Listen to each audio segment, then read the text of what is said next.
Hey everybody, welcome back to another video. So today I want to talk about the book The Hitchhiker's Guide to Jack Kerouac by the author Brian Hassett. And this is a book that I first read about 6 or 7 years ago. It's been on my bookshelf since then. But since I've been doing all these videos recently, reviewing different books from the Beat Generation, I figured this is a good one I should do. I should talk about it since I have it. But ultimately, this book I'm a little disappointed by. When I first read it many years ago, I didn't like it then, but I was wondering if reading it again this past week would change the way I thought about this book, but I still am a little disappointed by this book. So what this book is, Brian Hassett, he worked at this Jack Kerouac conference that occurred in the year 1982 in Boulder, Colorado. And he hitchhiked to this conference and worked at it, and he met all kinds of people from the Beat Generation and the hippie movement, and stayed in touch with many of these people and got to know them over the years. But one thing about this book, I think with Jack Kerouac and the Beat Generation, I think that movement really, I think part of the story of that really bled into society. There were so many people who tried to recreate this lifestyle that Jack Kerouac lived. I mean, this was the whole hippie movement in the 1960s. It was just people trying to recreate this beat movement, trying to turn, a literary movement into a social movement. And Brian Hassett tried to do the same thing, not in the 50s or 60s, but in the 1980s, well after the beat and hip movement had come to an end. So he's really, I think, chasing the remnants of a movement that doesn't exist anymore. It's not really something that is mainstream at this point when he's hitchhiking to Boulder in the year 1982. It was actually kind of funny how he found out about this conference. He was looking for a copy of On the Road, I believe, to buy for a friend of his, and he was going to different bookstores trying to find a copy. And at one of these bookstores, there was a poster behind the counter for this Jack Kerouac conference that was occurring, and he saw that and decided to call the number on the poster, and got a job working at the conference as kind of an assistant, setting up the different, when they had different speakers, he would set up the stage and kind of assisting with that kind of stuff. But it was kind of funny in this part of the book where he was trying to find a copy of On the Road, and he was going to bookstores trying to find it. He couldn't find a copy. It took him several bookstores before he finally found a copy of On the Road. But that really, I think, represents how much Jack Kerouac and the Beat Generation really faded from the mainstream by the early 1980s. It wasn't really something that was well known by many people. Most people didn't even know who Jack Kerouac was in this time period. So it's very interesting reading about how things had changed by the 1980s when it came to people being aware of the Beat Generation. But during this time, the early 1980s, there was a lot of renewed interest in Jack Kerouac and the Beat Generation, mostly in an academic sense. So this conference occurred right when they're starting to finally be a little bit of momentum in people revisiting the Beat Generation. I don't think this conference it wasn't necessarily the event that kickstarted that, but it just kind of happened around the same time period. So it definitely, I think, highlights that change that was happening around the country. People were taking renewed interest in Beat Generation. And the 1980s definitely had a lot of nostalgia for the counterculture of the 1960s, because by the 1980s, counterculture really had been absorbed by mainstream culture, and there really wasn't much of a counterculture movement happening at that point in the 1980s. But 1982, when the events in this book occurred, this is the year after MTV was founded in the year 1981. So I think MTV really represents counterculture becoming mainstream, represents music culture becoming very much mainstream in America during this time period, and people were very much nostalgic for a lot of music of the 1960s. I think Brian Hassett really represents that. He represents young people during this time period being very interested in music and counterculture and just creating an image for themselves. I mean, people were always interested in creating images for themselves, creating identities for themselves, but I think after MTV came about, it was much more, I think, prominent of a thing among people in America. People were very much interested in the image they portrayed, how they appeared to other people. And yeah, I think Brian Hassett really represents that. And I think it's definitely a form of materialism, the way that people are so obsessed with images and symbols, and just, you can see in the back of this book, he's just, dressed like a hippie, like trying to recreate this, look that people had during the 1960s. And this is the 1980s, so it's well after that. So you can definitely see he's really was trying to create an image for himself during this time period when he was young.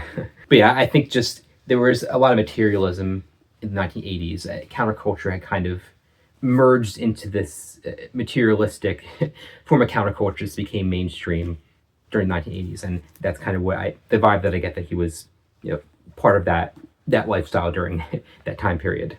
And the author, Brian Hassett, he's extremely excited to talk about all this stuff. You can just tell how excited he is, how interested he is in counterculture.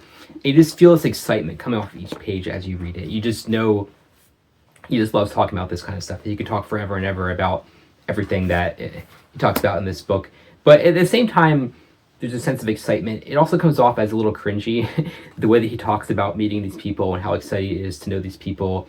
And he's just kind of like, oh my God, these people are talking to me. I know these people. It's just so exciting. It just comes off as a little cringy, the way that he speaks about meeting these people. And I almost feel like he acts like he's part of the Beat Generation because he knows all these people. He just thinks he's part of this continuation of this story. I mean, in a sense he is. He gets to know these people very, very well.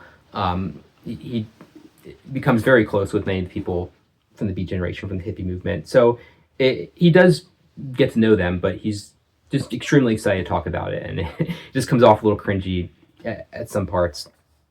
And also, I feel like most of this book is just him trying to name drop as many possible people as he can name drop throughout this whole book. He's just naming every single figure from the 60s and 50s, and every band from the 1960s. He has to mention all of them, and it's like at some point it's really not adding anything. It's just listing everything that he can think of.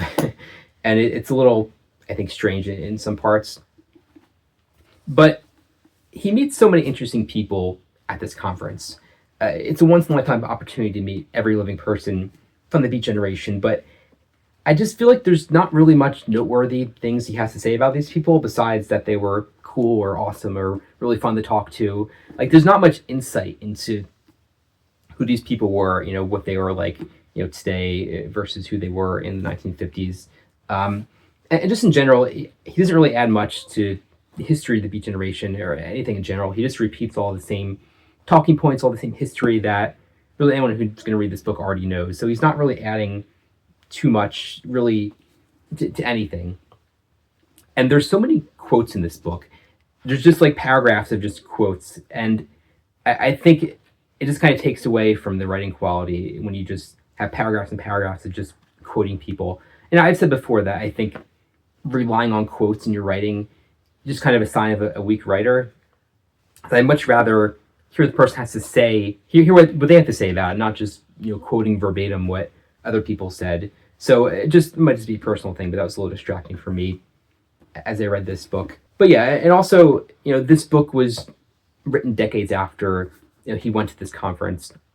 I don't feel like there's much reflection on the fact that decades have passed since this happened. I mean, he's talking about what happened when he was there. It's written as if you were there with him, but there's very little reflection on the fact that, what is he thinking 20 years later about this? I really want to know more about what he thinks about this stuff now, not just what, it was like when he was there during this conference. But the conference itself, it sounds like a very interesting conference. It definitely was an exciting event. I would have loved to have seen all of these figures in the Beat Generation alive in one place at the same time. And I just feel like there's no substance to this. So it's just kind of a shame that this is the only book that I know of that goes into any detail about this conference.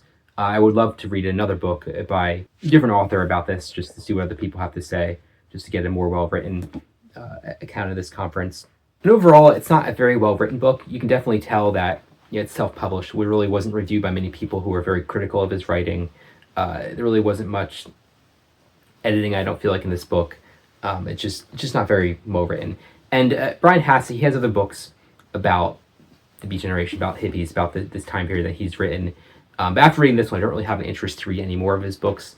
I definitely feel like this book is probably the core book in the books he's written about this. I haven't read the other one, so I can't really say too much. I'm just kind of guessing that this is probably the core book and what he has to say about all this stuff.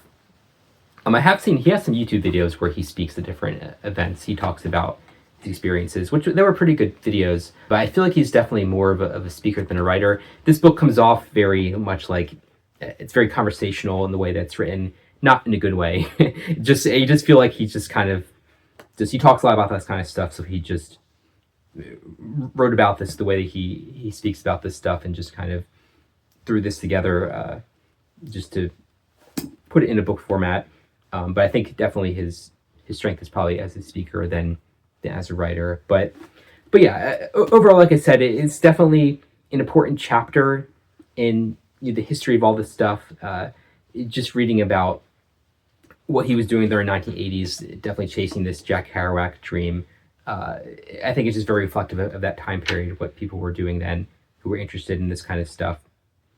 And the conference was definitely a very important conference. So it's nice to have something written about it. Like someone took the time to note that this conference happened. Hopefully in the future, someone else will write another book about this conference that's a little more well written. But that's pretty much all I have to say about it. Not too much to say. It's not the best book in my opinion, but it is what it is. So that's Hitchhiker's Guide to Jack Kerouac. Be sure to subscribe, and we'll see you in the next video.